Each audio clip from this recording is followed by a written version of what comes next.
Hi everyone, I'm Boo. And I'm Debs sa Campus Kitchen. Welcome po muli sa ating Filipino food series. Nasa letter T na po tayo, kaya ang ating lulutuin ngayon ay Tinola. Tinolang spare ribs. or butol-butol king Kapampangan. Heto po ang ating mga ingredients. Oh, nagsawa na po ba kayo sa manok? Subukan naman ninyo ang aming isi-share ngayon, ang ribs or pork ribs. Heto po, ang ganda ng mga cuts. Oh. Yan, Malalaman na ribs. Ayan, napakasarap nito pag naluto na natin. tadyang. Okay, start na po tayo. Okay, let's start our recipe now. Okay, let's add on our mga 2 tablespoons of oil. Ito ang ating garlic.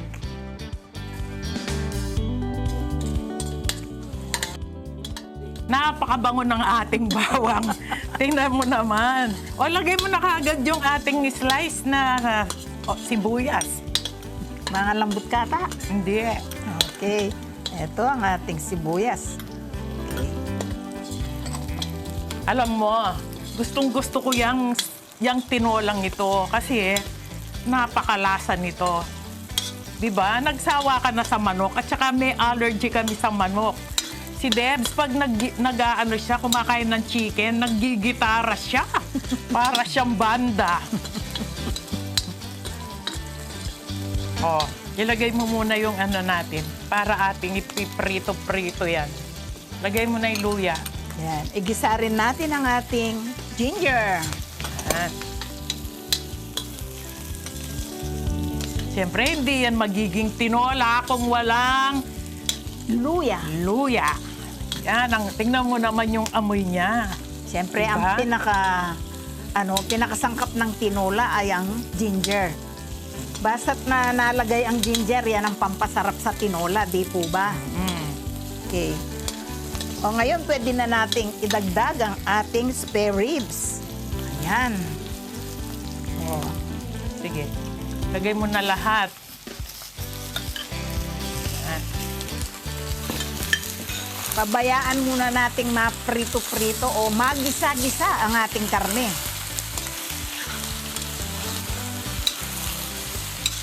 Napakaganda ng ating nabili na spare ribs, oh. Malalaman. Pag pipili po kayo sa butcher nyo, piliin nyo yung malalaman na spare ribs para talagang masarap ang inyong tinola. Katulad ng itong ginagawa natin.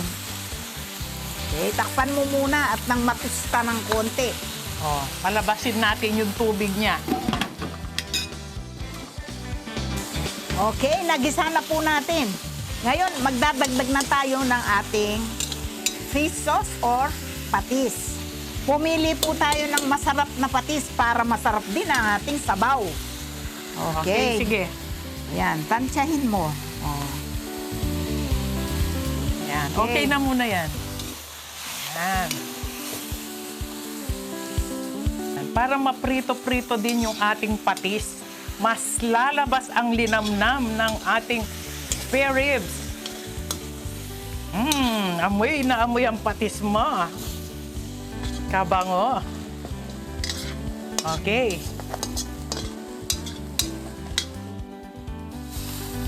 Dagdag na tayo ng ating tubig.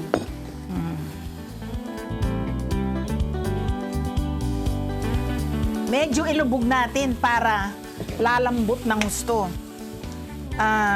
Siyempre, tatansyahin natin yung oras. Depende sa kapal ng ating karne. Siguro ito mga 45 to 60 minutes. 1 hour. Okay. Pag kumukulo na siya, doon mo i-low fire. Doon ka palang magbilang. Okay.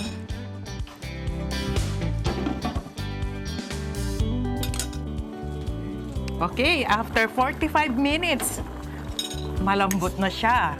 Oh. Lalo pa natin siyang palalambutin kasi lalagay pa natin yung sayote. Kung wala kayong papaya, sayoting gamitin ninyo. Ayan. Dagdag na natin ang ating pinakagulay, ang sayote.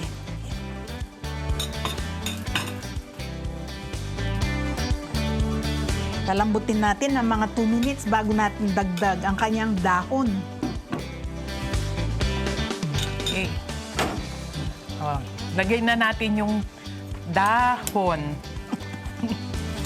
Sorry, nasabi ko pala yung daon. Okay. Ito, dahon ng sili naman ang ilalagay natin. Yung mga nasa abroad, kung wala kayong dahon ng sili, pwede yung spinach. O kaya, yung mga nasa mga probinsya, lagyan ninyo ng dahon ng malunggay, katulad nito.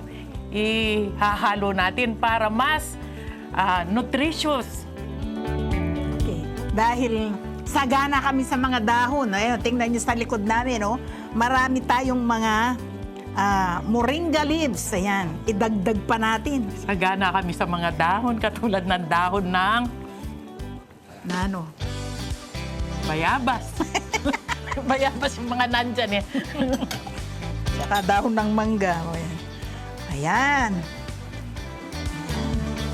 Lalong masarap ang ating sabaw. Dahil sa flavor ng sili, leaves, at saka malunggay. Tsaka yung sayote, huwag natin pakalambot para manamis-namis ang ating mga gulay. Yan. Napakayami nito. Yan. Pwedeng-pwede na sa ating lunch. Napakasarap ng ating tinolang. Buto-buto. Okay. Ganyan lang po kabilis ang magluto ng tinolang buto-buto. At saka kakaiba naman, huwag naman laging manok. Subukan po ninyo ang aming na-share ngayon, ha? Siguradong mapapayami ulit kayo sa sabaw na ito. Yes. Let's have a try. Sige, tikman mo na. Man natin.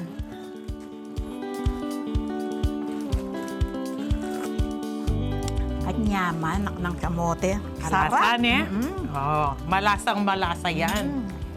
Pwede ka nang magambula dyan. Tingnan mo. Kadami-daming bulong lara. Bulong Malunggay. malunggay. Yan. Okay. Okay, tapos na po ang ating dish ngayong lunch. Yan, i-off na natin. Okay. Ito na po ang aming tinolang butol-butol.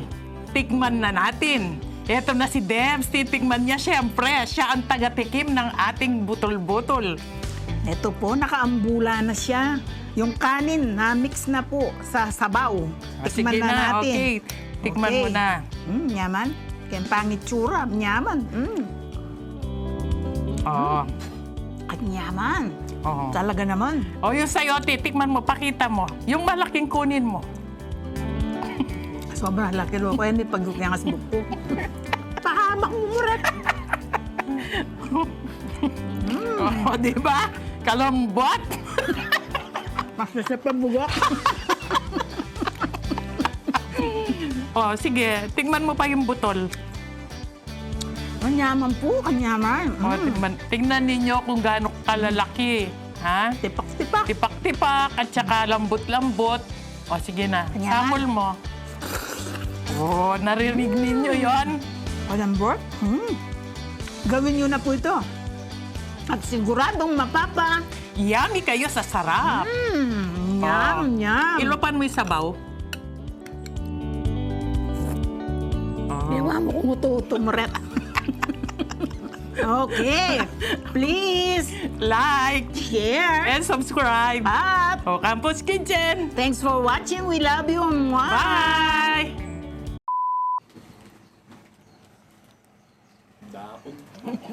Daon ako. Dapat Daon ako. Kaya nga natatawa sila. Moreno.